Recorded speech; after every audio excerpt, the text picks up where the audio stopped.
नमस्कार दोस्तों, स्वागत है आपका स्टडी विद नील में। दोस्तों, आज का जो वीडियो है वो बहुत महत्वपूर्ण होने वाला है, क्योंकि आज के इस वीडियो के अंदर अपन एसएससी जीडी जो कांस्टेबल का पेपर है जिसका ऑफिशियल फॉर्म अभी भरना स्टार्ट हो चुके हैं और उसके फॉर्म फिलिंग भी लगभग खत्म हो गई है, तो उसके बारे में अपन आज के वीडियो में संबंधित सारी जानकारी अपन इस वीडियो में देखेंगे कि इसका सिलेबस क्या है, सिलेबस के साथ साथ आपके पास क्या क्या इसके स्टेज होती हैं कि आपको क्या क्या स्टेज पार करनी पड़ेगी, फिजिकल क्राइटेरिया क्या होता है, मेजरमेंट क्या होगा, तो ये सारी चीज़ें अपन इसमें, मेडिकल टेस्ट में क्या होगा, ये सारी चीज़ें क्या होगी अपन इस वीडियो के अंदर देखने वाले हैं। तो आज का वीडियो बहुत ही ज़्यादा इंपॉर्टेंट होने वाला है, तो चलिए शुरू करते हैं आज का वीडियो।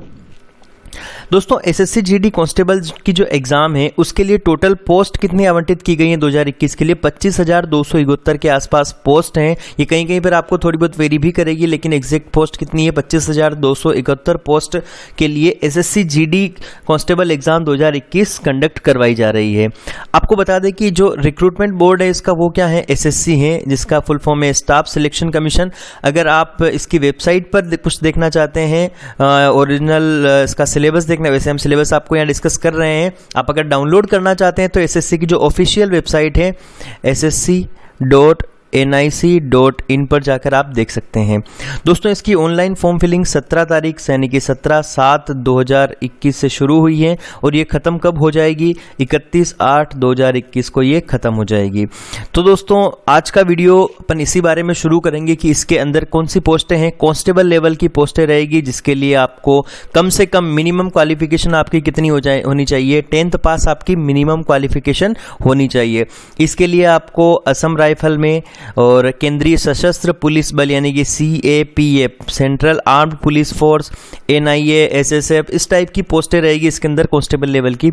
तो चलिए इस कांस्टेबल का सिलेबस देखना शुरू कर लेते हैं। सिलेबस देखने के पहले मैं आपको बता दूं कि ये जो एग्ज़ाम होगी, ये एग्ज़ाम मुख्य रूप से 4 चरणों में संपन्न होगी। कितने चरण होंगे? 4 चरण होंगे।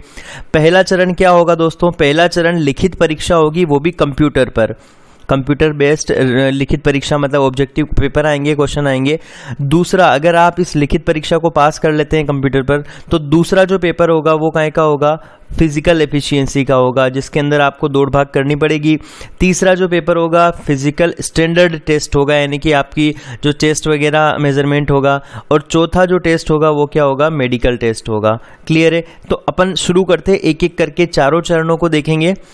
तो पहला चरण जो है इसमें कि जो कंप्यूटर बेस्ड टेस्ट होगा, कंप्यूटर बेस्ड जो ऑब्जेक्टिव पेपर होगा, उसमें क्या क्या पूछा जाएगा उसके बारे में देखते हैं। दोस्तों, यहाँ पर जो कंप्यूटर बेस्ड टेस्ट होगा वो 90 मिनट का होगा, यानी कि 1.5 घंटे का टाइम रहेगा इसके अंदर और आपको 100 क्वेश्चन सोल्व करने रहेंगे। कितने क्वेश्चन? 100 क्वेश्चन सोल्व करने हैं 1.5 घंटे यानी कि 90 मिनट के टाइम में। उस पेपर के अंदर 4 सब्जेक्ट पूछे जाएंगे, या यूं कहें कि 4 पार्ट होंगे। उसमें सबसे पहला पार्ट होगा जनरल इंटेलिजेंसी एंड रीजनिंग का, यानी कि रीजनिंग के अंदर कितने क्वेश्चन पूछे जाएंगे, नंबर ऑफ क्वेश्चन होंगे 25 और इसके नंबर भी, मार्क्स भी कितने होंगे, 25। पार्ट बी जो होगा वो होगा जनरल नॉलेज या फिर जनरल अवेयरनेस। जनरल नॉलेज के साथ में यहाँ पर थोड़ा बहुत करंट भी पूछा जाएगा। तो यहाँ पर क्या है, नंबर ऑफ क्वेश्चन यहाँ पर भी 25 हैं और यहाँ पर मैक्सिमम मार्क्स भी कितने हैं, 25 ही हैं। एलिमेंट्री मैथमेटिक्स पूछी जाएगी 25 नंबर की, वो भी रहेगी। और इंग्लिश या फिर हिंदी, आप चाहो तो इंग्लिश चूज कर सकते हो, आप चाहो तो हिंदी चूज कर सकते हो। तो यहाँ पर कितने हो जाएंगे, 25 क्वेश्चन, या तो आप इंग्लिश में सोल्व करें या फिर हिंदी के सोल्व करें। तो यहाँ पर इस प्रकार से दोस्तों कुल जो नंबर ऑफ क्वेश्चन कितने हो जाते हैं, 100 क्वेश्चन हो जाते हैं।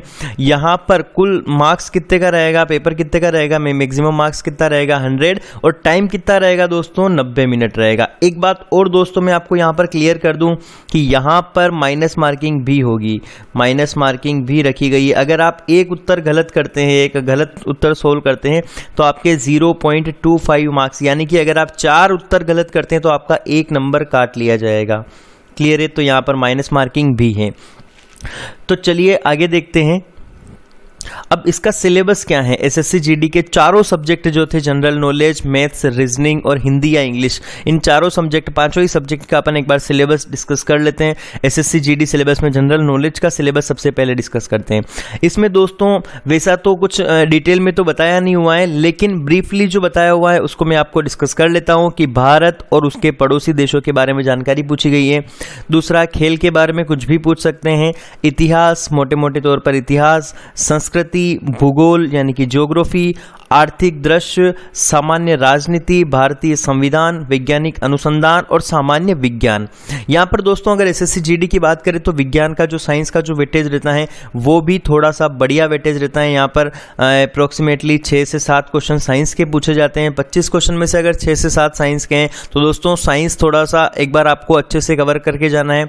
और अगर आप साइंस के लिए कुछ ढूंढ रहे हैं तो हमारे पास 5000 क्वेश्चन कि 5000 प्लस क्वेश्चन की जो ऑब्जेक्टिव सीरीज चल रही है अपने इस चैनल पे, आप प्लेलिस्ट में जाकर देख सकते हैं। तो दोस्तों और एसएससी जीडी के जो मॉडल पेपर मॉक टेस्ट हैं वो भी इस चैनल पर जाकर आप देख सकते हैं। प्लेलिस्ट में जाकर एसएससी जीडी मॉडल पेपर आप सिलेक्ट कर सकते हैं, उसमें आपको मॉडल पेपर भी मिल जाएंगे एसएससी जीडी के और विथ डिटेल डिस्क्राइब के मिल जाएंगे। तो दोस्तों अगला सिलेबस देखते हैं अपन एसएससी जीडी कांस्टेबल का सिलेबस प्रारंभिक गणित का देखते हैं। मैथ्स का अगर जो सिलेबस देखें अपन तो मैथ्स में क्या आएगा दोस्तों, संख्या पद्धति यानी कि नंबर सिस्टम आएगा, संपूर्ण संख्याओं की गणना हो जाएगी, दशमलव यानी कि यहाँ पे डेसिमल नंबर आ जाएंगे, अंश और संख्या के बीच संबंध भिन्न यानी कि फ्रैक्शन भी आ जाएगा, मौलिक अंक गणित आ जाएगी यानी कि अर्थमेटिक आ जाएगी बेसिक सी, प्रतिशत यानी कि परसेंटेज पूछा जाएगा, रेशो और प्रोपोर्शन भी पूछा जाएगा, औसत पूछा जाएगा, इंटरेस्ट ब्याज में आपको साधारण और कंपाउंड दोनों पूछा जाएगा, लाभ और हानि प्रॉफिट लॉस पूछा जाएगा, छूट मतलब डिस्काउंट पूछा जाएगा दोस्तों, या फिर एक हिंदी में कहे तो बट्टा भी पूछा जाएगा, क्षेत्र मिति पूछा जाएगा, समय और दूरी टाइम एंड डिस्टेंस पूछा जाएगा, अनुपात और समय भी पूछा जाएगा, समय और काम आदि पूछे जाएंगे। अगर दोस्तों आपको मैं इसके बारे में जानकारी दूं तो ये जो है ब्याज, लाभ हानि, बट्टा, समय दूरी और ये समय और काम, इनका वेटेज हर बार, और ये अनुपात समानुपात परसेंटेज, ये इनका वेटेज क्या होता है इस मैथ्स के अंदर 75% वेटेज किसका होता है, इन पोर्शन का होता है। आगे अगर दोस्तों सिलेबस की बात की जाए तो रीजनिंग के अंदर क्या पूछा जाएगा, रीजनिंग के अंदर एनालॉजी पूछी जाएगी, सिमिलरिटीज एंड डिफरेंसेस पूछे जाएंगे और स्पाशियल विजुअलाइजेशन पूछा जाएगा, पार्शियल ओरिएंटेशन पूछा जाएगा, डिस्क्रिमिनेशन जो पूछा जाएगा, ऑब्जर्वेशन भी पूछा जाएगा, रिलेशनशिप कंसेप्ट, रिलेशनशिप के ऊपर भी क्वेश्चन पूछे जाएंगे, 2 क्वेश्चन पिछली बार भी पूछे गए थे एवरेज हर पेपर में, arithmetic reasoning and figural classification पूछा जाएगा, अर्थमेटिक नंबर सीरीज पूछी जाएगी, नॉन वर्बल सीरीज पूछी जाएगी, विजुअल मेमोरी और कोडिंग डिकोडिंग। तो दोस्तों इस टाइप से रीजनिंग का सिलेबस रहेगा। रीजनिंग एक बार आपको सारी कवर करनी पड़ेगी। रीजनिंग के मार्क्स क्या होते हैं, स्कोरिंग मार्क्स होते हैं जो आपको कवर करने पड़ेंगे। नेक्स्ट यहाँ पर सिलेबस देखें, अगर इंग्लिश का सिलेबस देखते हैं तो इंग्लिश में आपको फिलअप पूछे जाएंगे, एरर स्पॉटिंग पूछी जाएगी, फ्रेज रिप्लेसमेंट पूछा जाएगा कि एक क्वेश्चन दे दिया जाएगा उसमें फ्रेज को किस से रिप्लेस कर सकते हैं, किस ऑप्शन से, सिनोनिम एंटोनिम पूछे जाएंगे, क्लोज टेस्ट पूछा जाएगा 5 नंबर का, फ्रेज एंड इडियम्स का मीनिंग पूछा जाएगा, स्पेलिंग पूछी जाएगी किसकी स्पेलिंग सही है गलत है, और 1 वर्ड सब्स्टिट्यूशन पूछे जाएंगे और रीडिंग कॉम्प्रीहेंशन भी पूछा जाएगा यानी कि पैसेज आएगा एक इसमें। तो दोस्तों इस टाइप से इंग्लिश का सिलेबस हो जाता है। हिंदी का सिलेबस अगर अपन देखें तो संधि और संधि विच्छेद, संधि और संधि विच्छेद, उपसर्ग प्रत्यय, पर्यायवाची शब्द, मुहावरे और लोकोक्तियाँ, सामासिक पदों का रचना और समास विग्रह, विपरीतार्थक यानी कि विलोम शब्द, शब्द युग्म पूछे जाएंगे, वाक्यांश के लिए एक सार्थक शब्द, संज्ञा शब्दों से विशेषण बनाना, अनेकार्थी शब्द पूछे जाएंगे, वाक्य का शुद्धिकरण पूछा जाएगा, वाच्य पूछे जाएंगे, कर्तवाच्य, कर्मवाच्य, क्रियाएं पूछी जाएगी, सकर्मक अकर्मक, शब्द शुद्धि पूछी जाएगी, अंग्रेजी के पारिभाषिक तकनीकी शब्दों के समानार्थक हिंदी शब्द पूछे जाएंगे, सरल, संयुक्त और मिश्र अंग्रेजी वाक्यों का हिंदी में रूपांतरण और हिंदी वाक्यों का अंग्रेजी में रूपांतरण पूछा जाएगा, और कार्यालयी पत्रों से। दोस्तों इस टाइप से जो एसएससी जीडी है उसका सिलेबस कंप्लीट हो जाता है। आगे अपन मेजरमेंट के बारे में देखेंगे कि फिजिकल मेजरमेंट किस टाइप से पूछा जाता है। उसके पहले आप चाहो तो इन सिलेबस का एक एक करके स्क्रीनशॉट ले सकते हो ताकि आपको पढ़ने में इसकी आसानी रहे, और आप हमारे मॉक टेस्ट लगा सकते हो, जो मॉडल पेपर हैं वो आप लगा सकते हो इस प्लेलिस्ट में, स्टडी विद नील की प्लेलिस्ट में जाकर आप देख सकते हो एसएससी जीडी मॉडल पेपर, वहां से आप मॉक टेस्ट लगा सकते हो ताकि आपको थोड़ा सा आइडिया आ जाए किस टाइप का पेपर आता है। दोस्तों physical standard for male and female यानी कि फिजिकल स्टैंडर्ड कितना होना चाहिए दोस्तों, इसके लिए जो रेस होगी यानी कि दौड़ होगी वो दौड़ कितनी होगी दोस्तों। अगर मेल कैंडिडेट पुरुषों के लिए बात करें तो 5 किलोमीटर की दौड़ आपको निकालनी पड़ेगी 24 मिनट के अंदर, 5 किलोमीटर की दौड़ आपको 24 मिनट में कंप्लीट करनी पड़ेगी। और महिलाओं के लिए अगर बात करें तो 1.6 यानी कि 1600 मीटर 1600 मीटर की दौड़ आपको कितनी देर में? 8.5 मिनट में आपको कंप्लीट करनी पड़ेगी। क्लियर है? तो दोस्तों आगे देखते हैं।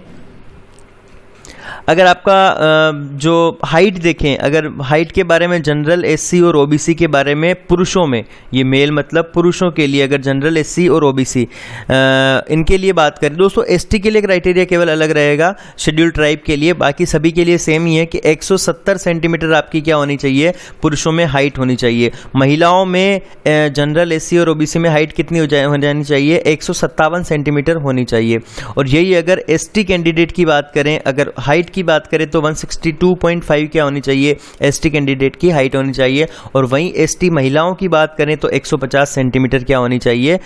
हाइट होनी चाहिए। ये सेंटीमीटर में डेटा दिया हुआ है।